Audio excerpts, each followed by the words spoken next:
thung na ra rồi hai ba khăng na nung chỉ khi nắng bao ấy na thung na ra rồi hai ba khăng na nung chỉ khi nắng bao ấy na mây sắc sẽ phăng gani khăng na thăm ra khi bờ này tha ra bờ na phăng da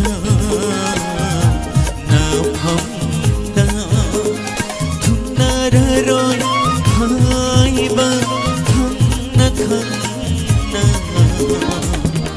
nung chỉ khi nắng bao ấy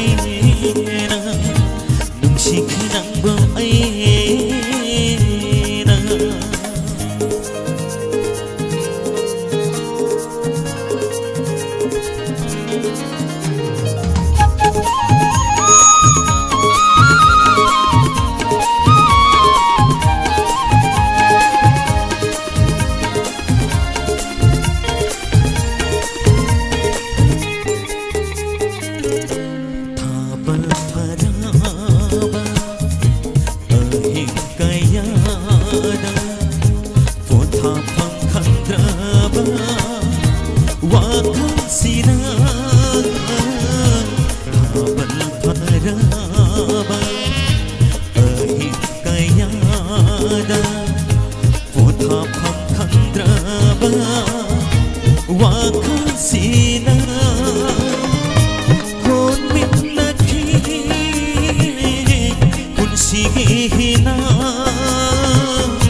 rồi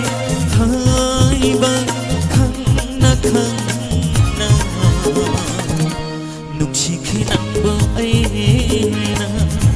nung chỉ khi nắng bao ấy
na rồi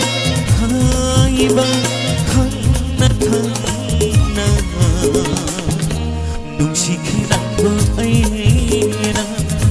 nung chỉ khi nắng bao ấy na nung chỉ khi nắng bao ấy na. Jangan tangan ceria.